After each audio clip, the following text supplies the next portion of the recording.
fiel en completarla. El que la comenzó será fiel en completarla en ti. El que la comenzó será fiel en completarla en ti.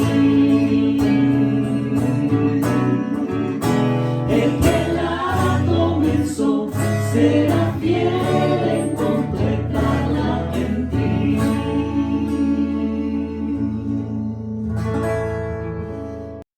Muchas gracias de nuevo y muchas gracias a ustedes por estar aquí con nosotros, puntuales. En esta ocasión queremos, como ya se habrán dado cuenta en los mensajes anteriores, en los sermones pasados, queremos siempre comenzar con una oración que nos lleve al texto bíblico. Así que les invito por favor a que me acompañen en esta oración que le queremos decir al Señor para recibir su palabra. Y decimos juntos: Señor, con humildad dispongo mi corazón y mi voluntad para ser oidor y cumplidor de tu palabra en obediencia. Guíame con tu Espíritu Santo para ser transformado a la imagen de tu Hijo. Que así sea. Creo que ya todos nos hemos dado cuenta de todo lo que esta crisis de pandemia nos está dejando durante el tiempo que ha transcurrido de ella. Muchos nos hemos dado cuenta ya que el mundo entero se ha vuelto y se mueve en lo que se conoce como el cyberspace, en el ciberespacio.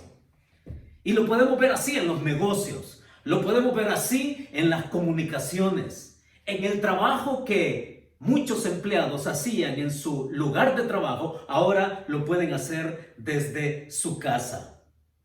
Y entre otras cosas que, por ejemplo, estamos viendo y que por lo menos para mí es algo nuevo, fue también ver algo en lo religioso.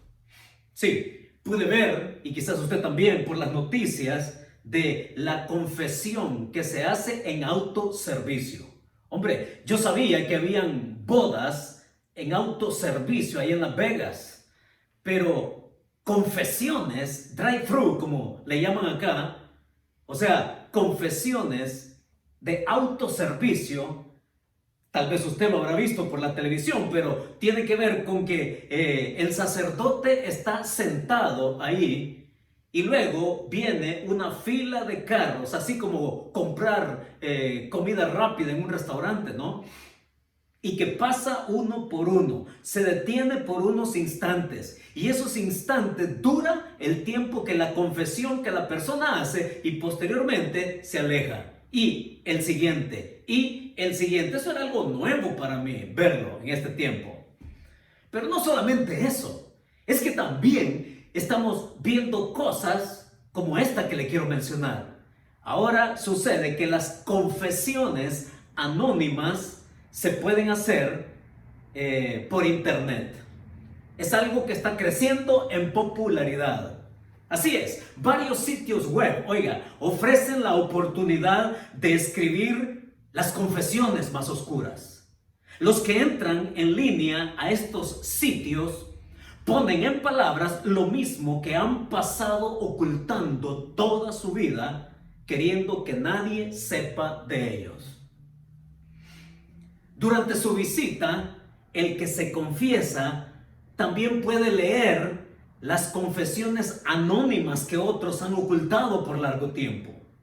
Y así, entonces, no sentirse tan culpable de que no es el único que usa una máscara o que vive con un corazón en conflicto o el único con una vida normal por fuera, pero desastrosa y rota por dentro.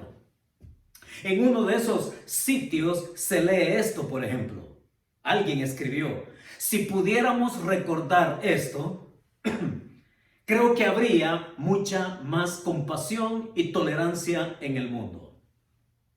En otro de estos sitios fue noticia cuando uno de sus usuarios anónimos, publicó un mensaje encriptado, aparentemente confesando su asesinato, captando así la atención de la policía de Chicago. Así son las cosas. Nos exponemos con algo que nosotros llamamos normal, pero muy diferentes por fuera y por dentro. Es que la invitación a confesar nuestros pecados y salir de nuestro escondite es porque vivir en oscuridad no es el propósito de Dios. Confesar nuestros pecados es una invitación precisamente a lo contrario, salir de la oscuridad a la luz suya, salir de la relación ignorada a Dios a la reconciliación con Él. Es salir del distanciamiento a la cercanía y a la libertad, precisamente a la libertad de la presencia de Dios a través de la confesión. Y es por eso que el texto que vamos a ver el día de hoy es único. El texto que vamos a ir a ver ahora es el que se encuentra ahí en Mateo capítulo 6, verso 12. En esta tercera parte de nuestra serie. Y anticipo que vamos a tener una cuarta parte, una cuarta y última parte en Mateo capítulo 6. Es aquí en el capítulo 6, verso 12, donde encontramos que el mensaje de Jesús es único. Y en esta ocasión vamos a ver que en nuestra serie es que Jesús va a decir con lo que Él menciona que no hay razón para esconderse, que no hay razón para vivir en la oscuridad, que no hay razón para vivir en el distanciamiento. Y cuando entonces el pasaje se nos pone ante nuestros ojos, oiga, antes que cada uno de nosotros, usted que me oye, y yo mismo, antes de que busquemos mejorar nuestra imagen o seguir fingiendo con máscaras y suponer que está bien, oiga, aceptemos las palabras que Jesús nos dice. Y si esas palabras que Jesús nos dice significan lo que realmente dicen, entonces nosotros podemos tener esperanza. Entonces nosotros podemos terminar nuestro día de una manera distinta a como lo comenzamos. Vamos a ir ahí al capítulo 6 de Mateo.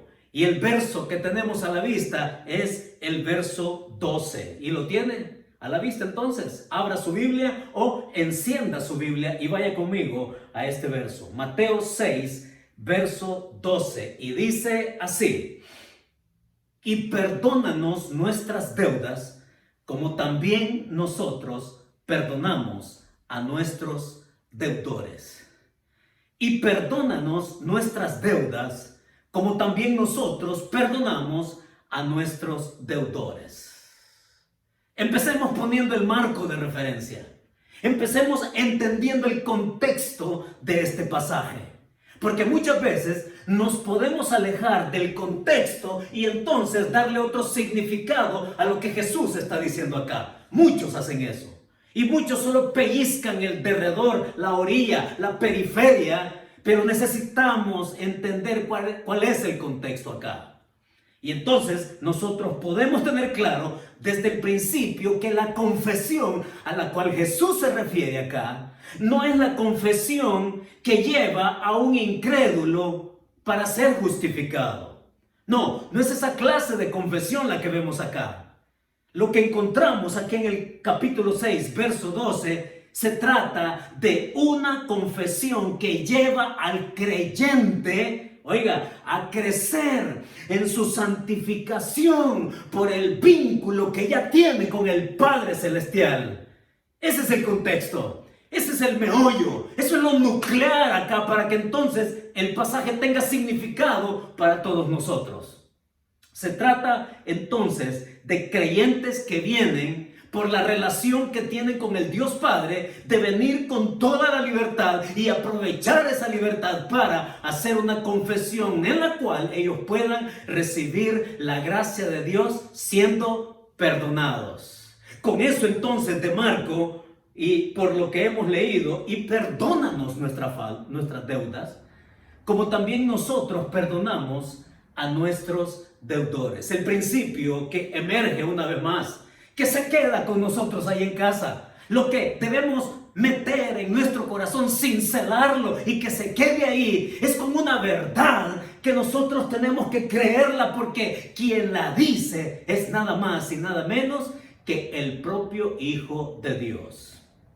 Es Jesús.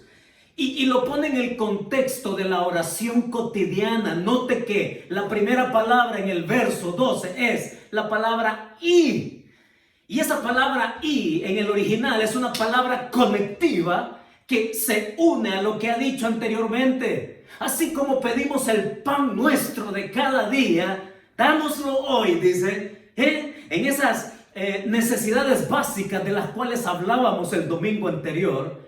Y pone una palabra y que lo conecta igualmente con la necesidad de venir diariamente en confesión delante del Padre Celestial como hijos.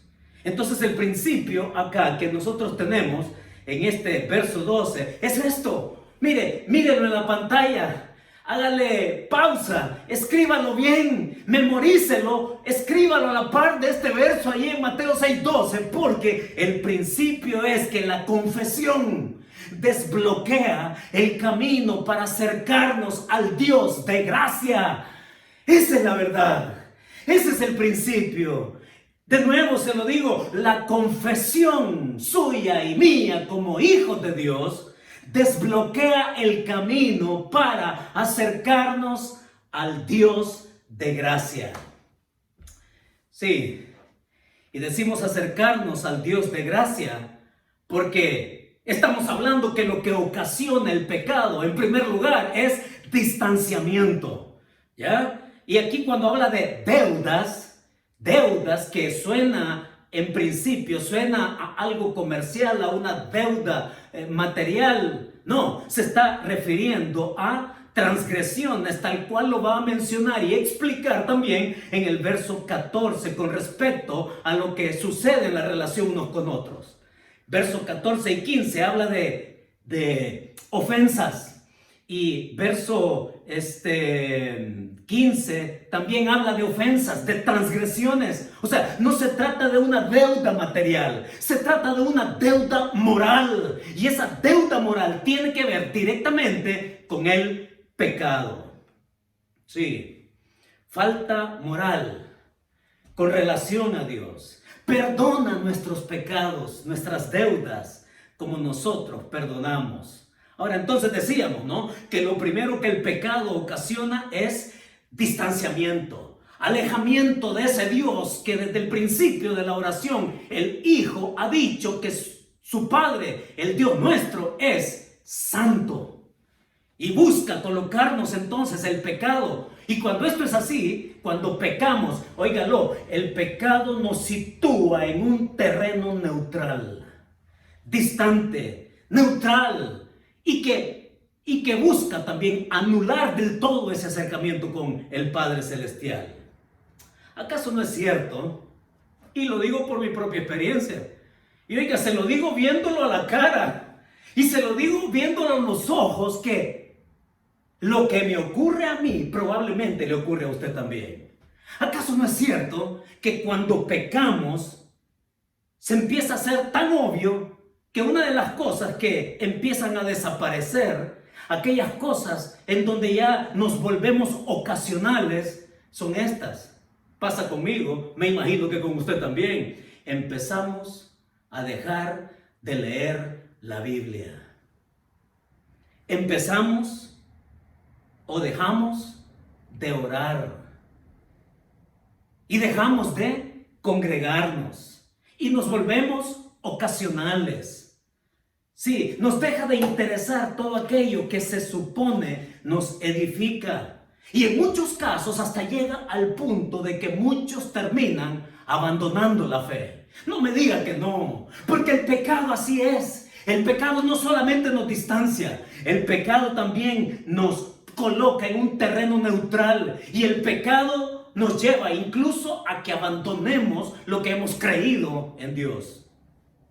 Pero ojo, si hay algo que queda bien establecido y bien firme, es que no dejamos de ser hijos de Dios. Eso no lo quita nadie. Eso no lo cambia nada ni nadie. Ser hijo de Dios es algo que le pertenece absolutamente a Él, con honrarnos al haber creído en Él.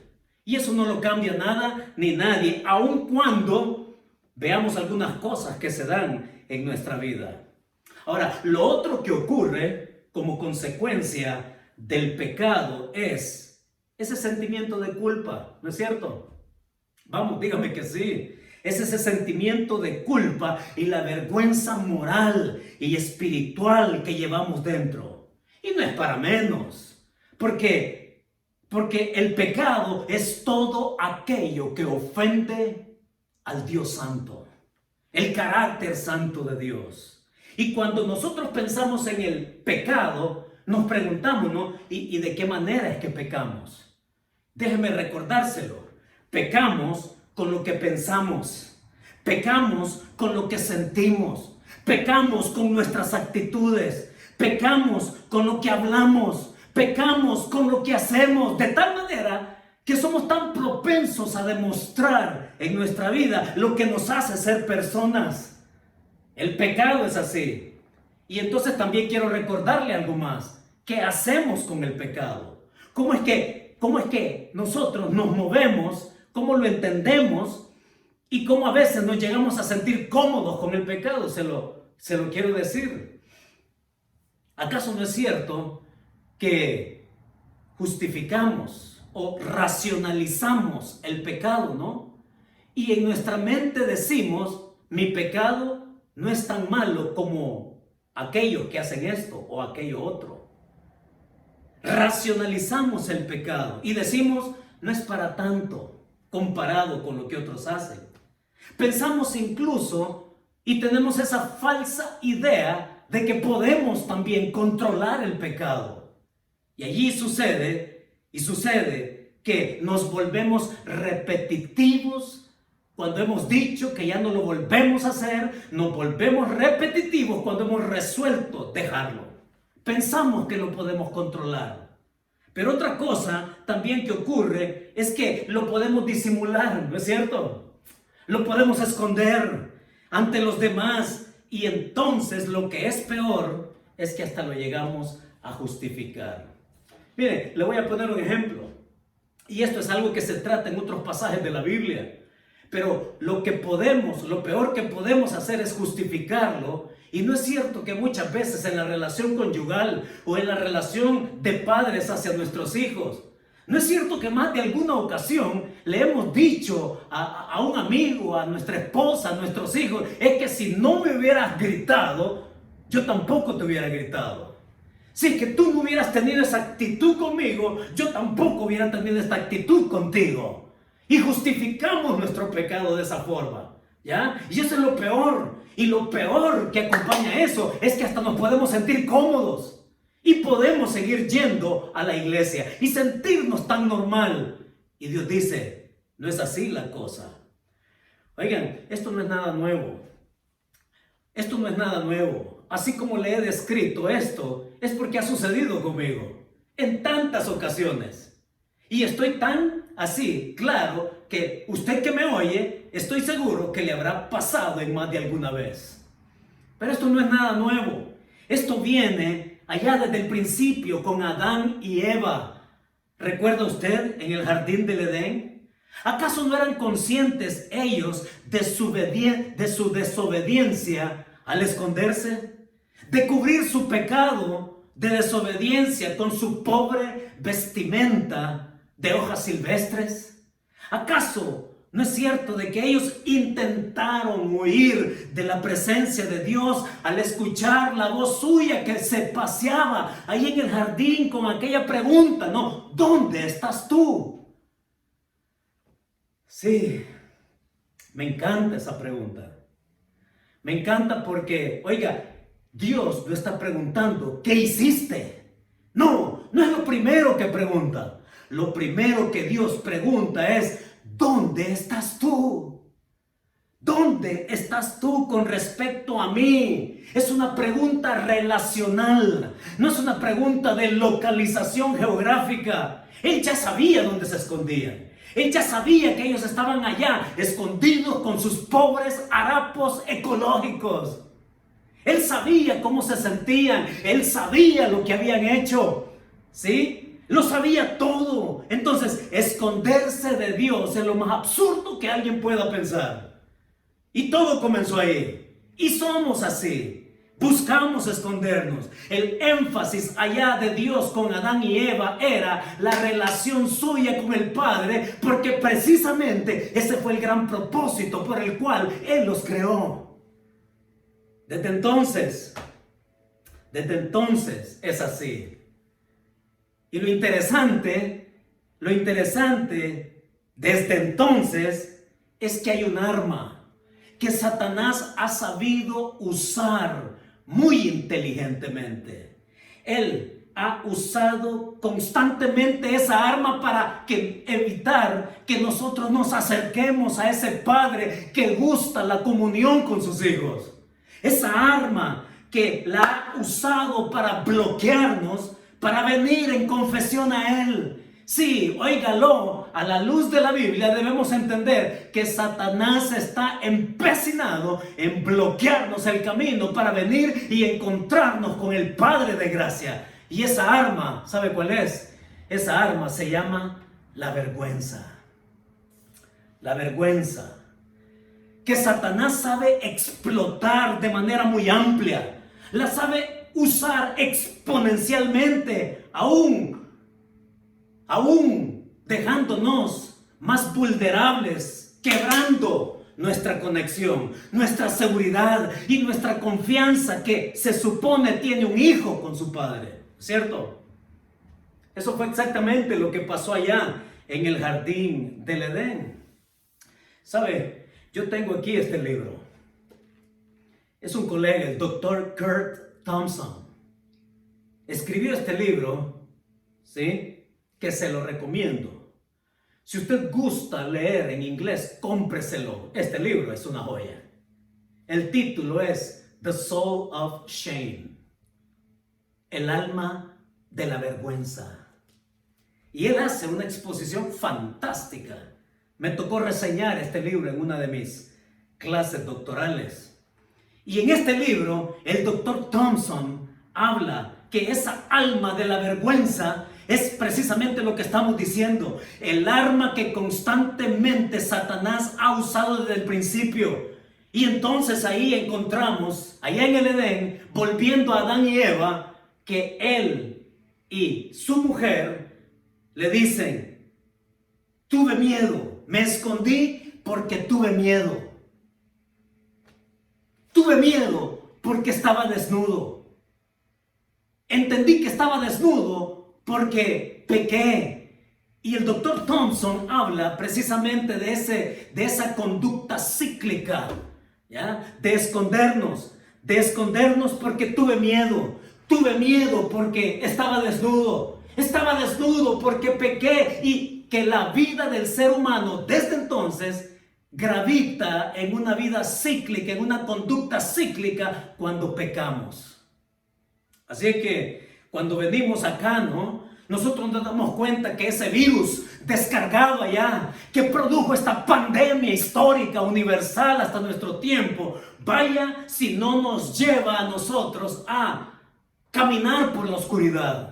Caminar en un túnel oscuro donde nosotros al ir por él encontramos cucarachas y ratas y toda clase de alimañas.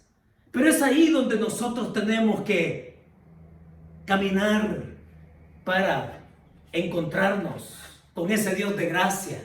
Salir de ahí es lo que el Señor habla y dice que nosotros debemos hacer. No confinarnos de ir en una conducta cíclica por no venir a Él en confesión, en una conducta cíclica, en espiral, en una espiral descendente hasta tocar fondo. Ahora yo encuentro otra cosa, que las cosas cuando andamos en pecado, oiga, no se resuelven hablando acerca de Dios. No, no se resuelve así. El pecado no se resuelve hablando acerca de Dios. ¿Acaso no fue eso lo que hizo Eva cuando estaba ahí en el jardín del Edén, hablando con la serpiente? Y la serpiente teniendo una conversación con ella acerca de Dios, y que le dice, con que Dios les ha dicho que no coman de todo árbol del jardín. Y ella empieza a conversar con el enemigo de Dios acerca de Dios, y no comprobando los hechos. Eva no la vemos en el capítulo 3 viniendo a Dios en cercanía, en comunión, para comprobar los hechos. Oiga, el pecado no se trata hablando acerca de Dios. El pecado se trata viniendo a Él y comprobar los hechos, porque hay algo en el pasaje que Jesús está diciendo que nos lleva a que nosotros comprobemos quién es ese Padre. Y está diciendo que cuando nosotros venimos con nuestra vergüenza y con nuestro dolor que causa el pecado, entonces podemos encontrarnos con un Dios de gracia. Esos son los hechos. Esos son los hechos que encontramos en la Biblia, y no necesariamente hablar de Dios. Le pregunto algo. ¿Cuál es su lenguaje corporal de la vergüenza? Piense por un momento. ¿Cuál es el típico lenguaje corporal de la vergüenza? ¿Acaso no es, como me ha sucedido a mí, acaso no es una mirada esquiva? ¿Acaso no es cierto que nuestro semblante también nos delata y que ponemos y llevamos una cara triste? Y cuando nos preguntan cómo estás y decimos, bien, sí, bien, ¿no? Pero nuestro rostro nos delata. ¿Acaso no es cierto que hemos metido en más de alguna ocasión el rostro entre nuestras manos por sentirnos tan avergonzados? ¿Acaso no es verdad que en más de alguna ocasión también hemos puesto nuestra cabeza cabizbaja viendo hacia el piso? ¿Acaso no es cierto que nos hemos sentido a la altura del polvo por el dolor moral que significa pecar contra ese Dios santo? No me diga que no. Necesitamos ser tan transparente, pero oiga, así no se resuelve el asunto.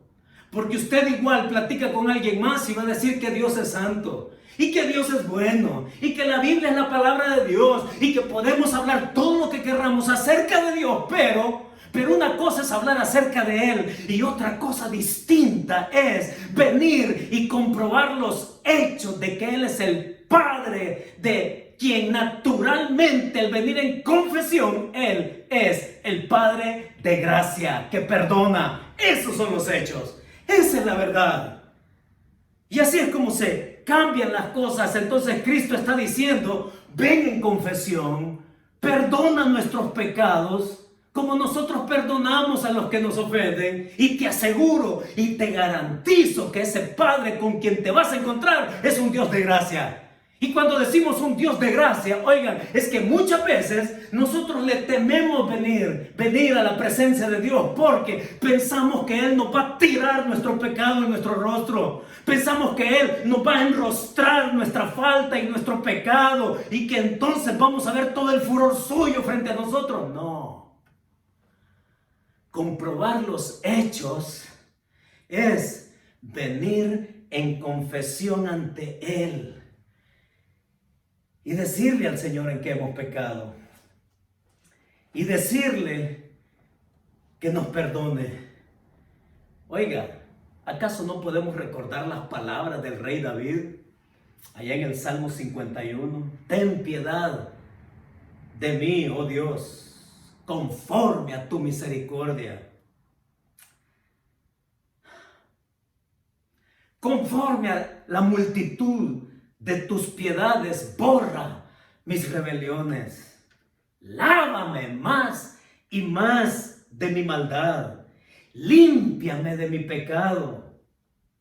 Contra ti, le dice, contra ti solo he pecado y he hecho lo malo delante de tus ojos. He aquí tú amas la verdad en lo íntimo y en lo secreto me has hecho comprender sabiduría. Purifícame con hisopo y seré más blanco que la nieve. Hazme oír gozo y alegría y se recrearán los huesos que has abatido. Crea en mí, oh Dios, un corazón limpio y renueva un espíritu recto dentro de mí. ¿Y sabe qué es lo que aquí nos permite a nosotros ver la grandeza de esa gracia, de ese Padre? Es que al corazón contrito y humillado tú no desprecias, dice. Entonces, aquí el Señor Jesucristo les está diciendo, oren cada día y digan, perdona nuestras deudas, como también nosotros perdonamos a nuestros deudores. Y sí, la confesión entonces desbloquea el camino para acercarnos al Dios de gracia y comprobar el hecho de que es así. Pero también que no nos sorprenda otra cosa, que no nos sorprenda lo que constantemente el enemigo gusta hacer, y es acusarnos. Sí, acusarnos. Y uno de los discípulos que estuvo presente acá en esta ocasión es el apóstol Juan. Y este discípulo escribe allá en su primera epístola, capítulo 1, verso 9. Usted lo conoce de memoria, ¿no? Si confesamos nuestros pecados, Él es fiel y justo para perdonar nuestros pecados y limpiarnos de toda maldad. Y luego de decir esas palabras, inmediatamente va a decir esto otro. Capítulo 2, verso 1 de la misma epístola, dice allá Juan, y si alguno hubiere pecado, abogado tenemos para con el Padre, a Jesucristo el justo. Ahora, ¿cuál es el principio que este discípulo, estando presente aquí en esta enseñanza de la oración que Jesús da, el principio que encontramos es este? La confesión remueve todo terreno con que el enemigo te acusa. Dígame a eso. La confesión remueve todo terreno con que el enemigo te acusa. Así lo aprendió Juan y así lo escribió y así nos queda consignado a nosotros para el día de hoy en nuestra experiencia diaria. El Señor nos permite venir con Él como abogado. Y la palabra me encanta, porque la palabra ahí en el texto original es parakleton ejomen proston patera. Eso fue lo que escribió Juan. Y lo que significa eso es que tenemos el paracleto. Oiga, es la misma palabra que Jesús ocupó allá en el Evangelio de Juan capítulo 14 cuando se refiere al Espíritu Santo. Y le daré otro consolador, otro paracleto, otro igual a mí en deidad. Él los va a guiar a toda verdad y les va a enseñar todas las cosas acerca de mí, les dice. Ahora, cuando venimos a este pasaje de Primera de Juan capítulo 1, 9 y 2, 1, dice, abogado tenemos, el paracletón, alguien que está al lado de, que pone la cara por ti. Me encanta porque la palabra ahí es proston patera. Es el único que puede poner la cara frente al Dios Santo. Es Jesús el que se pone cara a cara con alguien que es de su misma esencia divino. Es Él el que se pone frente al Dios Santo y al pecador, y que por ser pecador podría venir el juicio, pero Cristo es el abogado. Cristo es el paracletón.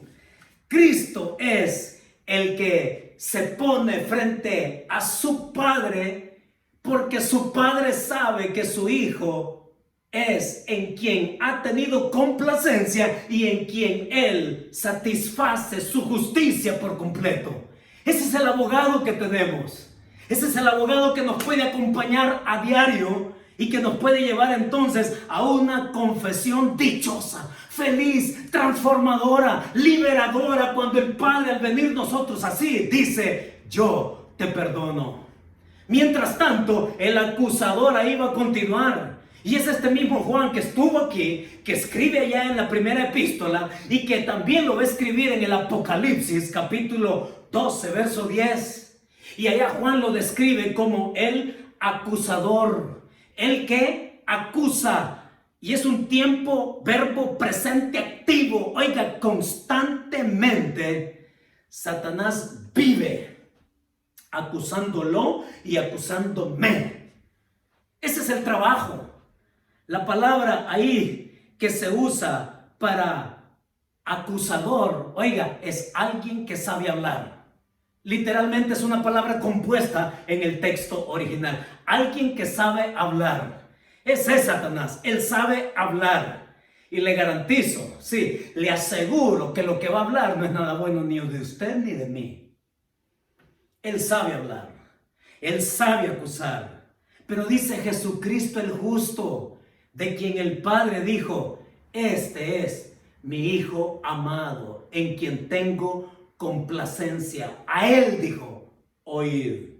Así que ese perdón, esa confesión, desbloquea no solo el camino para venir al Padre, sino que también Él se convierte en nuestro abogado y remueve todo terreno con que el enemigo quiere acusarnos. Ahora, hay algo último acá, porque en Mateo capítulo 6, versos 14 y 15, oiga, de todas las peticiones hechas, esta es la única que él explica.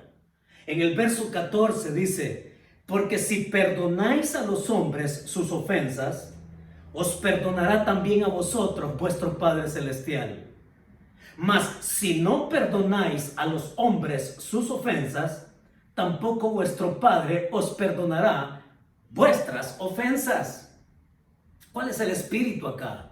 ¿Por qué Jesús tuvo que explicar esa petición que es la única que él explica?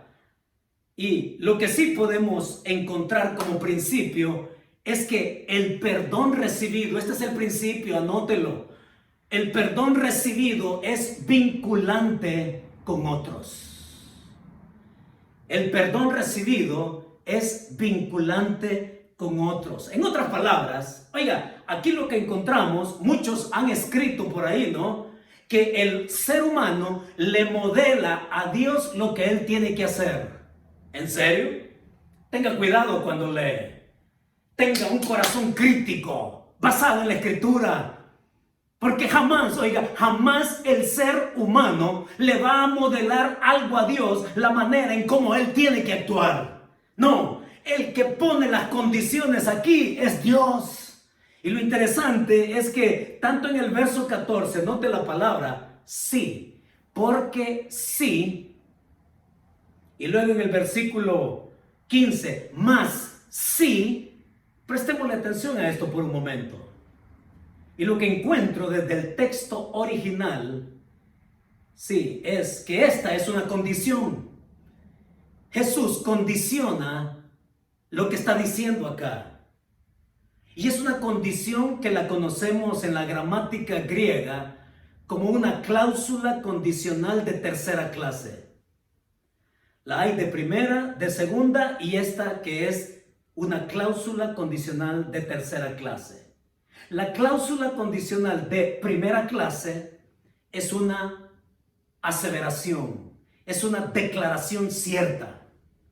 La segunda cláusula condicional, que la conocemos así en el texto griego, es una declaración falsa, es decir, lo opuesto de la primera, que es una declaración cierta.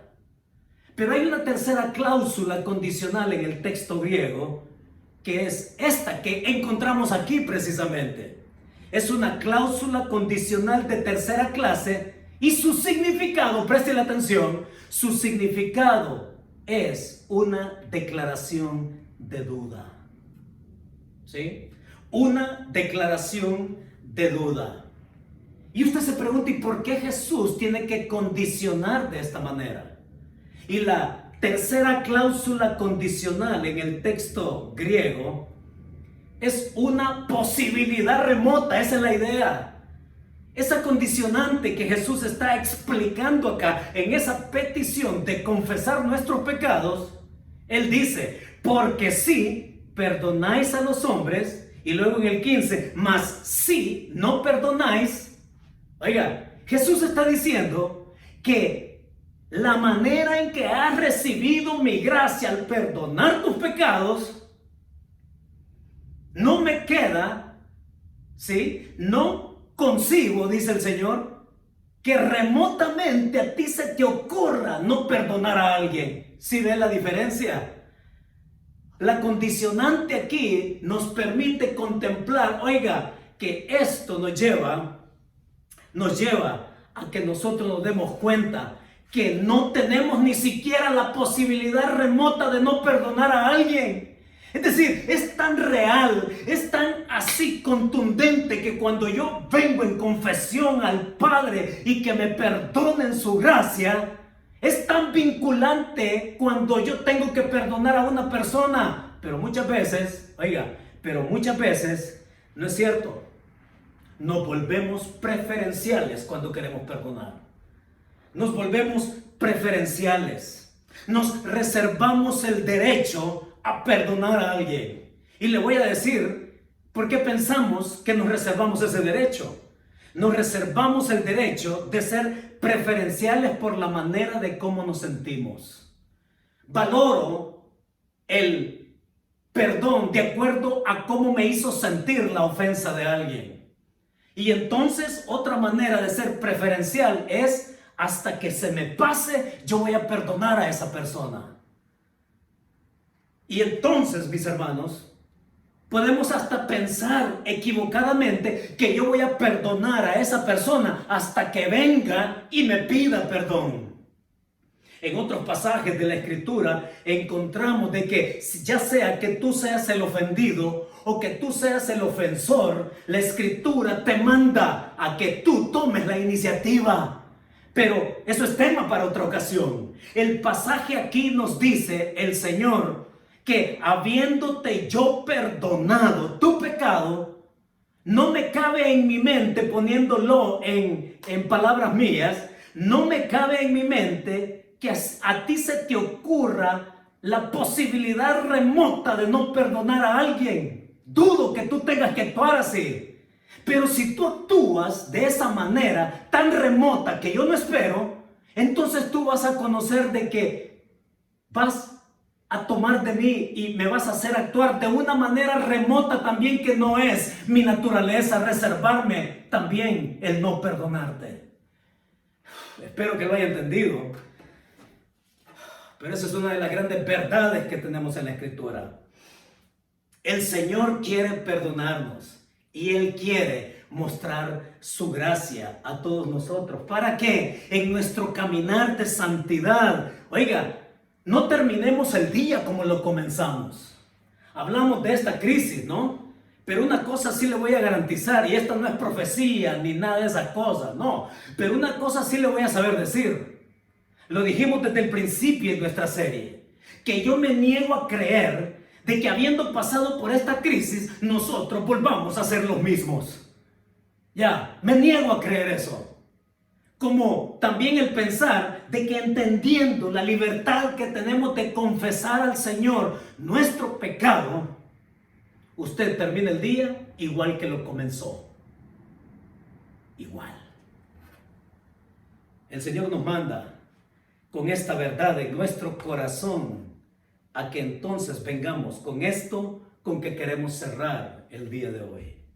Que la confesión genuina nos acerque al Padre de gracia, que siempre está dispuesto a perdonar. Y eso es lo que el Señor quiere con usted.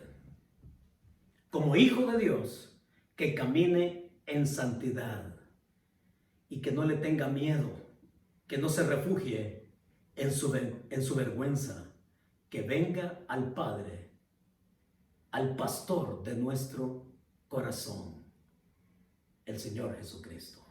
Oremos. Muchas gracias, Señor, por tu palabra.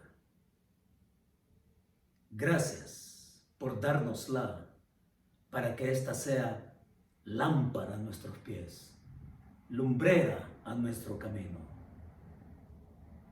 Y que en este tema, Señor, del perdón, podamos venir a ti con la libertad que nos da que tú eres nuestro Padre y la garantía de que tú en tu gracia nos perdonas. Y al perdonarnos, Señor, que tu gracia nos vincule a perdonar a otros sus faltas. Así que yo pido por restauración de esposos, de padres con sus hijos, otros familiares, amigos, con quienes nos hemos reservado el derecho a perdonarlos por cómo nos sentimos, o esperar que ellos tomen la iniciativa, o por el dolor que nos haya causado. Señor, que tu Espíritu Santo nos mueva a vincular tu gracia en la vida de aquellos que también tú nos mandas a perdonar. Muchas gracias, Señor. En Cristo Jesús. Amén. Que Dios nos bendiga.